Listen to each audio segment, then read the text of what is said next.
आप देख रहे हैं बिस्तक। मैं हूं आपके साथ अर्णिमा द्विवेदी। फिल्मों का एक डायलॉग है कि आपका पास्ट आपका पीछा नहीं छोड़ता, और ये कहावत इंडसइंड बैंक के लिए बिल्कुल सही साबित हो रही है।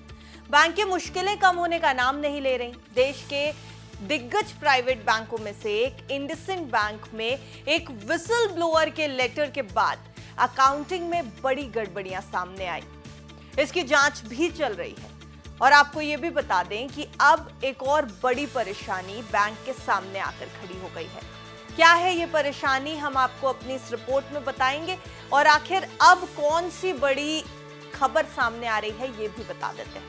तो देखिए, इकोनॉमिक टाइम्स की एक रिपोर्ट के मुताबिक ये जो जांच चल रही है इंडसइंड बैंक के अंदर, उसके दौरान एक गड़बड़ी सामने आई जो उन मामलों से अलग है जिनके बारे में बैंक ने पहले बताया था। इनमें बैंक के खातों में अदर एसेट्स और अदर लायबिलिटीज नाम के हिस्सों में गलत एंट्रियां की गई थी जो बैंक के खर्चों में दिखाई जाती है। अब ये साफ नहीं हुआ है कि आखिर ये जो गड़बड़ी सामने आई है ये किस साल से जुड़ी हुई है, लेकिन ये बड़ी रिपोर्ट इस समय काफी ज्यादा चर्चा का विषय बनी हुई है। उसी चिट्ठी में दो और गंभीर बातें भी सामने आई हैं। पहला ये कि 600 करोड़ रुपए की ये गड़बड़ी बैंक के माइक्रो फाइनेंस पोर्टफोलियो में इंटरेस्ट इनकम को सही तरीके से रिकॉर्ड नहीं किया गया है। दूसरी ये कि एक वरिष्ठ अधिकारी ने एक महिला कर्मचारी को व्यक्तिगत संबंधों के चलते पहले नौकरी से निकाला और फिर दोबारा उसे नौकरी पर रख लिया। ये दो बातें हैं जो सामने लाई गई हैं इस जांच के दौरान। अब जब ये बातें सामने आई तो बैंक ने दो ऑडिटर्स ने कहा कि पूरे मामले की गहराई से जांच होनी चाहिए। इसके बाद बैंक ने बाहर की एक जांच एजेंसी अर्नस्ट एंड यंग और ग्रांट थॉर्टन को इसकी जांच के लिए जोड़ा।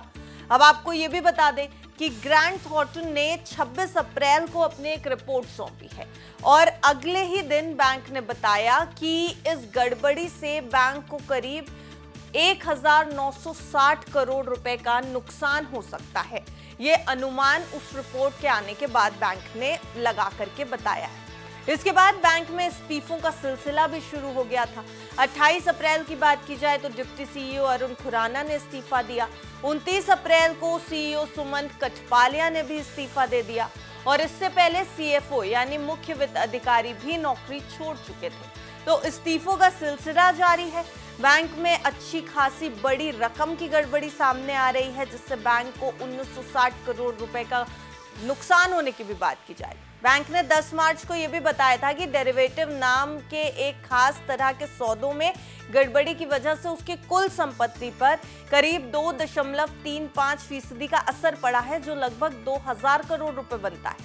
अप्रैल में एक बाहर की एजेंसी ने भी जांच की थी, जिसमें यह नुकसान 1979 करोड़ रुपए का बताया गया था। इस दौरान एक और हैरान करने वाली बात सामने आई। बीएसई के आंकड़ों के मुताबिक सुमंत कठपालिया और अरुण खुराना ने 2023 और 2024 में बड़ी मात्रा में बैंक के शेयर बेचे थे। कठपालिया ने लगभग 134 करोड़ के 9.5 लाख शेयर बेचे थे और 34 करोड़ के 3.96 लाख शेयर खरीदे थे। वहीं खुराना ने करीब 82 करोड़ के 5.5 लाख शेयर बेचे थे और 25 करोड़ के 2.38 लाख शेयर खरीदे थे। अब इन खबरों से निवेशकों का भी भरोसा हिल गया था। इंडसइंड बैंक को लेकर सामने आ रही रिपोर्ट से निवेशक भी कॉशियस होते दिखाई दिए, और बैंक के स्टॉक्स में बड़ी गिरावट भी हुई थी। आपको याद दिला दे कि जब 10 मार्च को बैंक ने डेरिवेटिव्स में गड़बड़ी की बात शेयर बाजार को बताई थी, तो एक ही दिन में स्टॉक में 27% की भारी गिरावट आई थी, और उसके बाद से ही स्टॉक में उतार चढ़ाव का सिलसिला लगातार जारी है। और फिलहाल इंडसइंड बैंक की जांच के दौरान एक और बड़ी बात सामने आ रही है जो अदर एसेट्स और अदर लायबिलिटीज से जुड़ी हुई है। इस पूरे मामले से बैंक की साख को भी बड़ा झटका लगा है, और अब इस पर आरबीआई और बाकी संस्थाएं भी नजर बनाए हुए हैं। तो बाकी क्या कुछ इस जांच में सामने आता है ये आने वाले समय में पता चलेगा और हम आपको लगातार इंडसइंड बैंक से जुड़ी हर छोटी बड़ी अपडेट देते रहेंगे। बाजार में इसका क्या असर पड़ रहा है ये भी बताते रहेंगे। फिलहाल ये जो जानकारी थी, ये जो खबर हमने आपके लिए तैयार की थी, ये सिर्फ आपकी जानकारी के लिए थी। हम आपको बता दें कि अगर बैंक में आपका निवेश है या आप इसमें निवेश करने की सोच रहे हैं या शेयर बाजार में कहीं भी निवेश करने की सोच रहे हैं, तो कोई भी फैसला लेने से पहले अपने फाइनेंशियल एडवाइजर की राय एक बार जरूर ले लें।